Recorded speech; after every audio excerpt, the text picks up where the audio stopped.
This is mediation, not therapy. So there is more hand-holding with me than attorney mediators, but it's how do I move you forward? How do we get through this very difficult process of divorce without you going to court, without you messing up your kids, without you spending all your net worth on attorneys?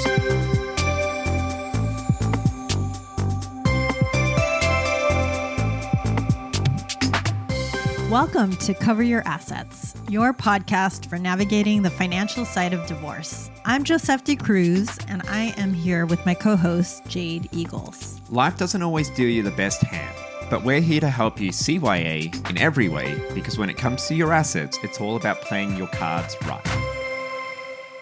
What's up? Hey, Joe. Hey, Jade. I'm excited about this episode. What are we doing? Are we doing something a little different? I think we are. So in lots and lots of episodes, I think we've been talking about mediation and mediators a lot. Yeah. Probably making an assumption a bit that our audience knows what mediation is. But You know what? We're stopping now. We're pausing. And we're actually bringing on a guest, Barry Davis, who is a divorce mediator, to talk about more about what is a mediator? Yeah. What is mediation? Perfect. Yeah. So hopefully we've got Barry there. Hey, Barry. There's the man of the 20 to 30 minutes. Yes. Yeah. Wow. That's quite a title. Thank you, Jade. Well, I would like to say man of the hour, but we try and keep these podcasts under that. So, Well, thank you for joining us. Because I think it's definitely important to kind of, and I think we're going to try and do this with other sort of professionals in the divorce space, and try and get you to hear directly from them of like their roles and their responsibilities. So you've got the first one of these important individuals there. So I'm going to give you a quick high-level overview of who Barry is. He's been a full-time mediator since 2003 and practices in the greater Los Angeles area.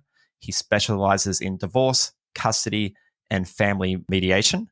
He holds Master of Arts degrees in clinical psychology, as well as conflict management and peacemaking. In his spare time, he loves anything outdoors.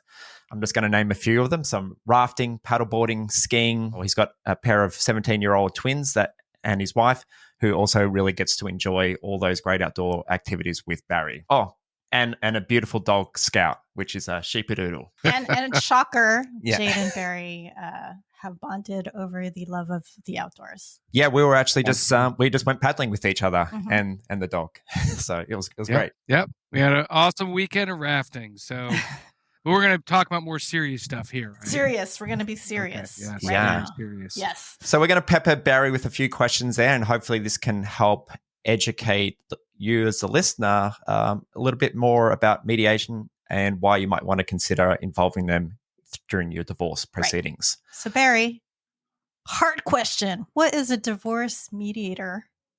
Wow. I would say, number one, the divorce mediator is just an alternative to going to court. I keep my clients out of court. Literally, they never see the inside of courthouse. The paralegals I work with do all the filings for them, and I help them deal with everything the court would deal with, but they get to make the decisions rather than what my mentor calls a stranger in a black muumuu, which would be the judge. I can't own that one. That's my mentor, Woody Mostyn. But somebody that knows nothing about your finances, nothing about your family, nothing about you, makes a whole bunch of super important decisions about your assets and your income and your children. In mediation, the clients make the decisions. That's the fundamental underpinning of mediation. And I like to look at it as a facilitated, informed decision-making process. So I facilitate it, make sure we cover what we need to cover, provide options, ways that I've seen other clients handle things so that they don't have to just, what I call negotiate in a vacuum, not have any information. But ultimately, it's an informed decision-making process. There's no agreement until both parties agree. So all the power rests with the clients instead of the judge. So there's a lot of differences, but a lot of it, number one, they stay out of court. Number two, they retain the power to make the decisions. Number three, they get more time to explore things, do research, talk to other professionals, which I think we'll talk about in a few minutes.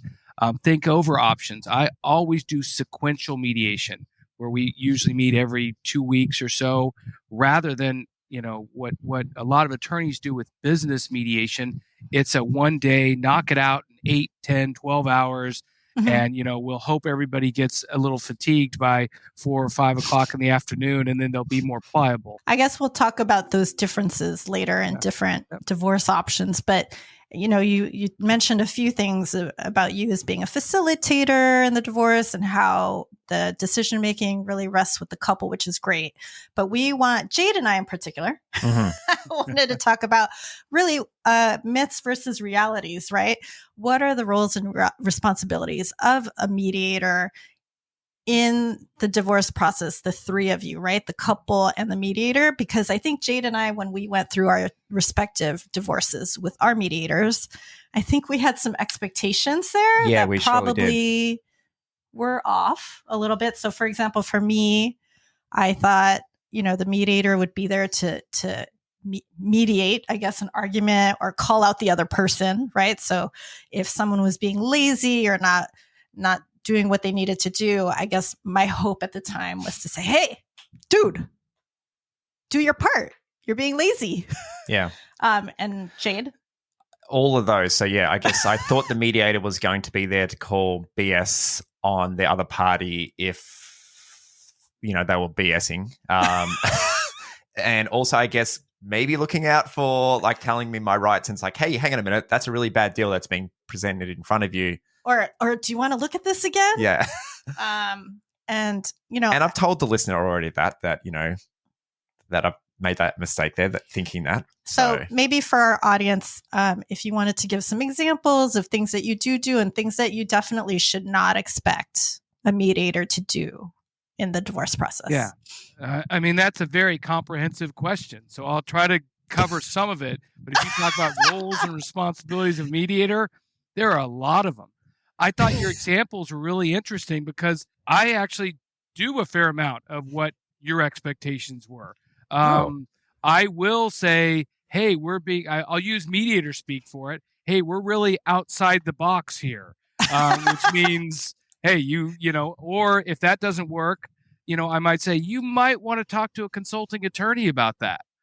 So there's so much of what I do, there's a continuum that I'll go through. So if I have two equally paired, if I have two people that both have MBAs and, they're making some decisions, if they're doing stuff outside the box, I'm not going to be as directive about that. If I've got a stay-at-home parent and somebody that earns $250,000 or $500,000 a year, I'm going to nudge that stay-at-home parent a little more and say, hey, have you really thought about this? Have you really, do you want to meet with a CDFA? Certified Divorce Financial Analyst, or a tax accountant or something like that. Mm-hmm. So it depends on the situation, I think. As far as the holding them to task, 9 times out of 10, that's pretty counterproductive because you call people on something, you back them into a corner. They have 2 options, fight or flight. But I do some nudging. And unlike a lot of mediators, I will talk individually with my clients. Oh, okay. I might email them and say, hey, you're not getting the documents prepared for our sessions is going to slow things down, cost you more money. What can we do? Do you need the paralegal to work with you more? Do you need to work with the CDFA? So I might be able to call them out a little bit more individually, because it's not really appropriate in a joint session where it's the other person's kind of like, I think you were talking about, Joe. They're like, okay, yeah, we really took care of them. That's interesting. I guess one takeaway that I'm hearing from that is then I guess maybe do a bit of extra due diligence, because it seems that all mediators don't have the same sort of practice there, which I guess saying that makes sense.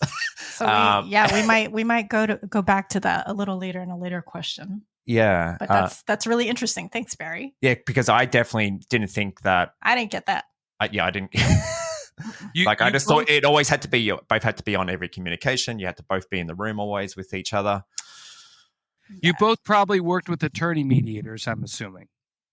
Is that correct or not? I don't know. So I guess too many years ago. I can't remember. So there, note to the viewer, read the mediator's bio. Most mediators, even these days, are still attorney mediators. So they a lot of times. What does that mean?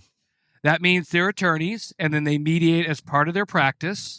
Okay. So it's part of their practice. Sometimes it's 10 or 20% of their practice. Sometimes it's 80, 90% of their practice, but they might not be as actively involved as myself or some other mediators, and kind of managing the process a little bit more. Since my background is in human dynamics with the clinical psych and the conflict management, I take a lot more structured approach. And especially if I get clients early on when they've just made the decision and emotions are raw and they're kind of bouncing off the walls, relationally, I provide a lot of structure and hand holding.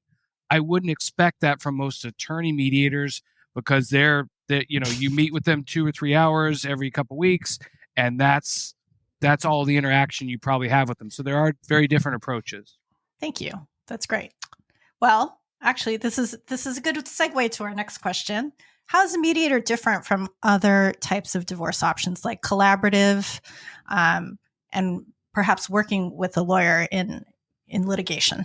I look at a continuum from litigation over here, attorney settlement negotiation, which is just attorneys directly negotiating, collaborative, mediation, and then trying to do it yourself. And I actually have a video on that on my YouTube channel about these different ways to look at getting divorced. Collaborative is a great model when you need additional structure. Each client has a consulting attorney. Oftentimes, each client has a divorce coach. There's a neutral financial professional, a neutral parenting professional. So if you really need all that, maybe in situations where there's active addiction issues, that kind of thing, that can be very helpful. There's 4 professionals involved and maybe another 5th or 6th with the financial and the parenting in these meetings, so it gets expensive quickly. What I do in mediation is I try to be kind of the quarterback. I pull in whoever's needed. If we need consulting attorneys, I'll say, maybe both you should speak to your consulting attorneys about this particular issue, and I'll give them advice. Hey, talk about this aspect of spousal support or this aspect of the parenting plan. Or pull in, coaches or CDFAs. I use CDFAs a lot. So there is a difference definitely between mediation and collaborative, but I try to pull in the best of both worlds. Do you think that's common across most mediators, or once again, something that you need to probably, interview flush out when you're looking for a mediator? I would flush it out. There's a real good organization called APFM, Association of Professional Family Mediators. They have conferences, they've got a website, and you can look on there and find out how much experience somebody has. Like we talked about, I've got a couple master's degrees, been doing this for 20 plus years. I constantly are going to conferences, trainings to try to get more information so I can work with more and more difficult cases. So it's broad. It depends too, like how much experience in what, right? So Absolutely. I think what I'm hearing from you is like experience in human dynamics and communication and psychology versus 30 years in law. Yeah. Right? I'm always feeling like a bridging over to like a therapist. Like you got a lot of these other qualities, like what you maybe have. You're looking for some warm and fuzzy training. Warm and fuzzy with structure. Yes. Yeah. Yes. Not warm and fuzzy. I leave that to the therapist. Okay, but not warm and fuzzy with how do we solve this issue?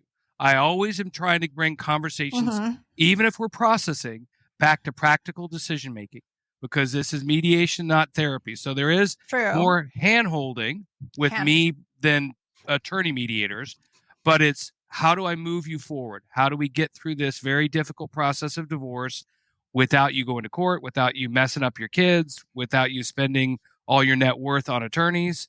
It's that balance. We'll be going through a spreadsheet in a session and somebody will break down crying. And so, okay, we're switching from left brain to right brain, and then we'll be back in their right brain in 2 minutes. And so it's rarely boring. All right. Professional hand holding. Yeah. There we go.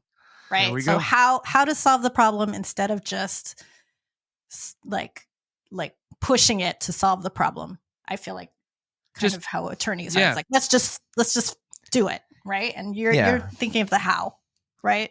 My training was have a tool belt as a mediator, and you use different tools for different situations. I have a lot of good attorneys that I work with, and I think very highly of them. And there are a lot of attorney mediators that their only tool is a hammer. Here's the law, here's the law, here's the law. And that I'd found that 80-90% of what goes sideways in divorce has nothing to do with the law. It has to do with the human beings. Okay. So speaking of these other professionals, so let's go back to those. I'm going to ask about two of them that you said you work with frequently. What is a consulting attorney? Because I think that was a new term for me when I got divorced. Thank goodness someone mentioned it to me, or otherwise I never would have known what it was. So what is a consulting attorney and their role in mediation? And what is a CDFA as it relates to you working with a couple? Yeah. So a consulting attorney is different than a retained attorney. A retained attorney, you sign away your life. They can plan the strategy and go to court. And attorneys somewhat jokingly say, yeah, the practice of law would be great if it wasn't just for the clients. So they like this idea of going to court, arguing, and the clients kind of get in the way, and they want to kind of direct the strategy, and they don't know best. And so a consulting attorney doesn't do that. They're a consultant, and you oftentimes will pay for them per hour, and you get advice from them, and they provide feedback, let you know about the law. Jade's situation of, he was what I called outside the box of a normal approach. They would let him know, hey, if you want to do this, great, but you need to understand you're maybe giving something up, or you might have tax consequences you aren't thinking about, or something like that. Is a consulting attorney part of the mediation meetings? They are generally not part of the mediation meetings with my clientele, largely because of cost. You'd be paying for them sitting there. What I do is I have a list of consulting attorneys I give to every prospective client at the complimentary consultations that I do, because I don't want to be the gatekeeper. I want people to know, hey, these people are part of the process. You can contact them anytime you want. Another one of the underpinnings of mediation is client empowerment. So that's client empowerment. I'm not going to say when you talk to an attorney, you decide when you talk to an attorney. And then they can go to them and get Family Law 101, an hour or two of just what they need to know. Or they can go whenever we get to an impasse on a particular issue and find out, okay, what do I need to know? What are my, what would this look like if I went to court? And then what I really push for is before the final signature of the judgment, I really want them to have that judgment, which is what we'll be submitting to the court on each party's behalf. I want them to have a comprehensive review of that. And that way the attorney can say, hey, let's tweak this language here, or holy moly, you guys are way outside the box over here. And you just need to know. Okay. The longer I go in my career, the more I do what I call inoculating my clients for their attorneys, which is I want them to know, hey, your attorney's going to say you're way outside the box here, or your attorney's going to have a real concern about you giving this up. And that way, number one, they're not surprised when they go to an attorney. And number two, they can decide in advance, hey, do I really want to be this creative? Do I really want to give this much before they get to the attorney? So that's another thing that comes along with experience. Okay. And then CDFA, how do you work with those? Broad variety of ways. It really depends on the situation. I like to have, the CDFAs, as the two of you know, have a lot of more complicated financial planning and analysis software that I don't utilize. And so I think if we're looking at a multi-year situation, not even multi-year, decade plus of spousal support or something like that, what does it look like? What does the income look like with the support? What happens whenever child support ends, whenever the youngest child turns 18? What are the tax consequences? How does inflation play in? And I don't have that kind of complex modeling software. And if I've got a really nervous stay-at-home parent who's about to re-enter the workforce, maybe is trying to keep the home, that kind of thing, they need to see in black and white when they're in the black, when they're in the red. How long are they going to be eating ramen and peanut butter and jelly sandwiches if they keep the house, that kind of thing. Got it. Thank you. So, Barry, next one is, We've touched upon it a little bit, but just to go back to it. So what should an individual or a couple be looking for asking when meeting with a potential mediator? Mediators, yeah. Yeah. I think, first of all, do they offer a complimentary consultation? If they don't, honestly, just move on to the next one. But because a lot of it is how comfortable are you with them? I offer a 30 to 45-minute consultation where I walk all potential clients through the process. Again, back to this idea of informed decision making. I want them to get that idea before they even decide whether they're going to work with me. And that knowing that they get information, they get to digest it, think about it, look at options before they decide. And I think that's important when you're deciding upon a mediator to guide you through this process. Like we said again and again, experience. There are a lot of people that are entering mediation over the last 5 years that I'm sure will be great mediators in 5 or 10 years from now. But it involves a lot of experience. So if you have a complicated estate, you need somebody that knows what they're doing. So the last thing I'd say is if you're going with an attorney mediator, find out how much of their practice is mediation versus litigation. It's mediation's become the sexy new thing. Everybody mediates. And, if they do this 10 or 20% of their practice, then the other 80% is fighting it out in court.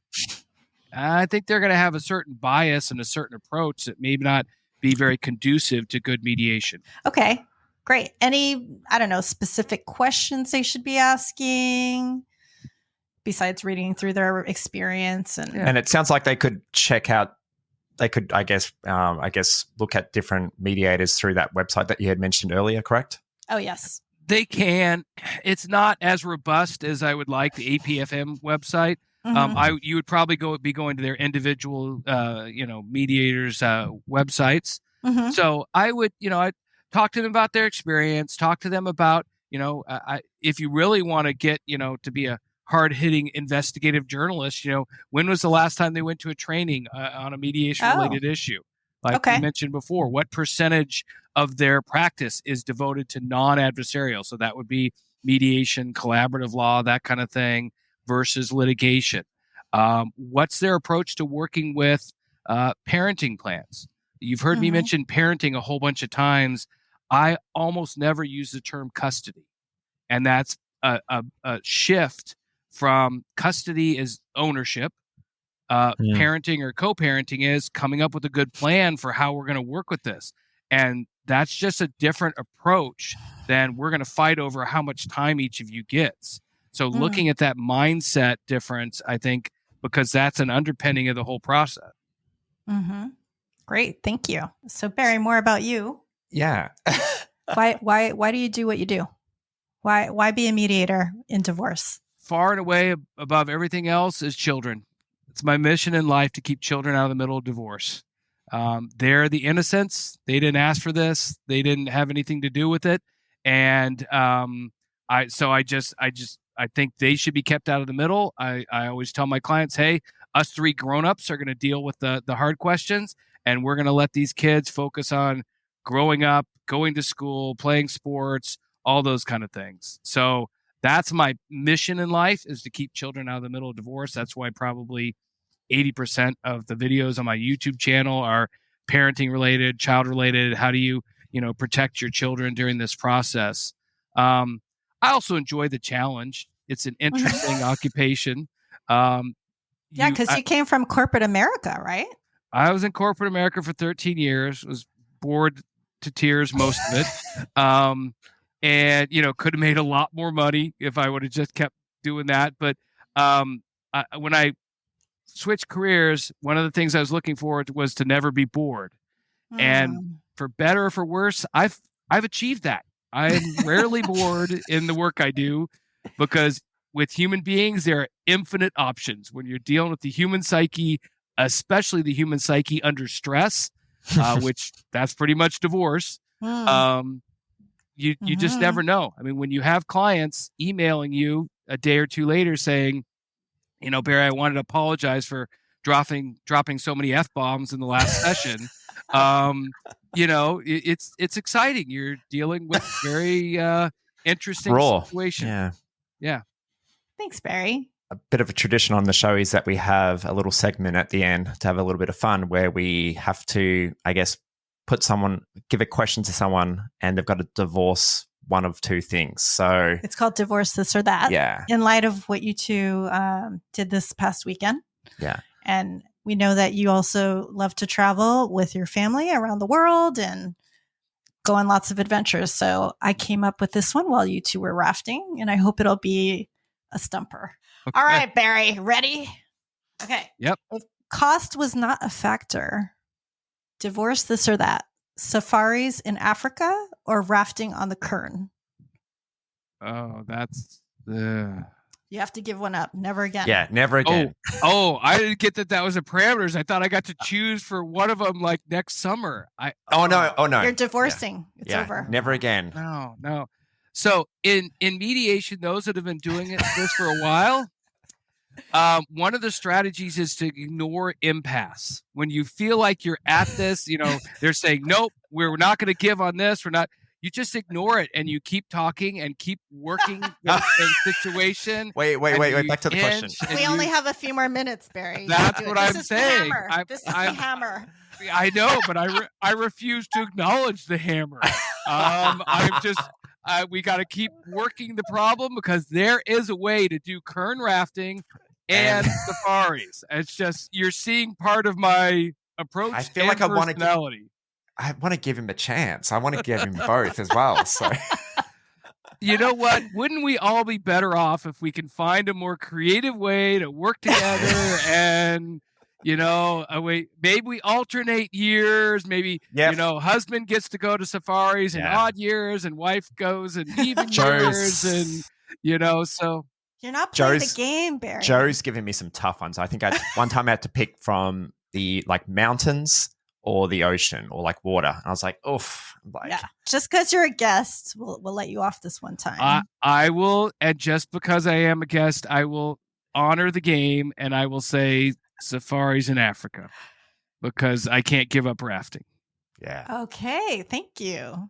But that's not what I would have done in a mediation session. We would have just kept at it until we found a good solution that everyone could live with. You could find a safari somewhere else, maybe. Yeah, because I did say safaris in Africa. So maybe you go to a different region in the world. Nepal, maybe Patagonia. Right. See, we were able to mediate here and find an alternate solution. I think this was okay. All right. Yep. So we're going to have one for ourselves now. And it's going to be having to decide between bread or potatoes. Yeah.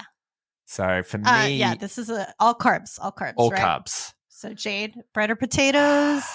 I want to take Barry's line of attack because they're so important to me. I make my own bread.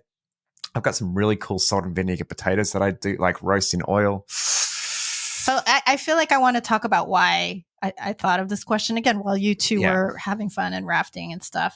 I think I was thinking back to a recent vacation where potatoes kept coming up as part of the dinner option. And in my mind, I was like, I don't give a, Yeah.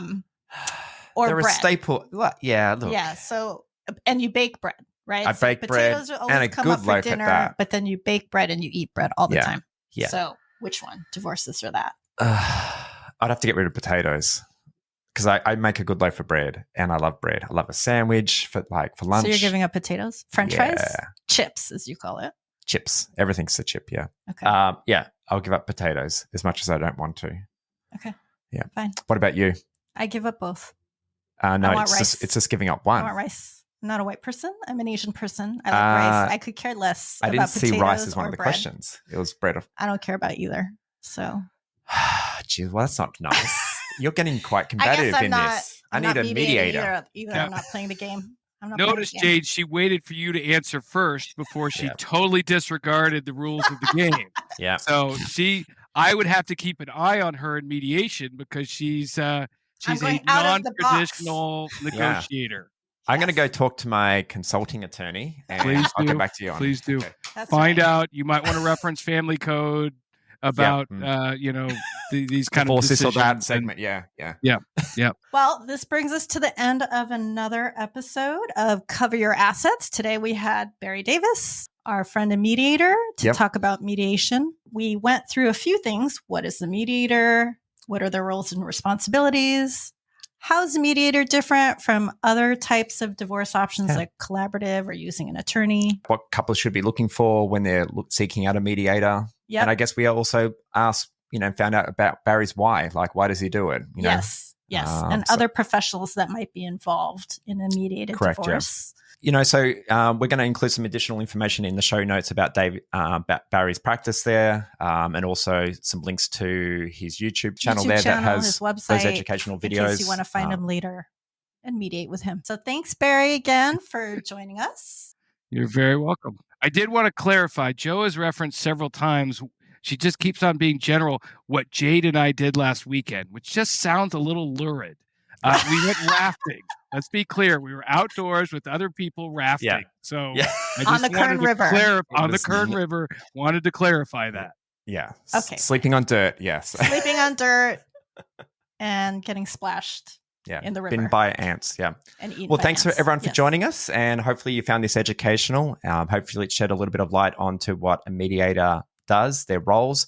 And maybe if you're working with a mediator and you're not happy, maybe seek out a different mediator with a different approach. All right. See you in 2 weeks. Bye. Bye. Thank you for listening to this week's episode of Cover Your Assets with your hosts, Joseph Cruz and Jade Eagles. Jade and Jo are advisors of the Wealth Garden FS, an SEC registered investment advisor.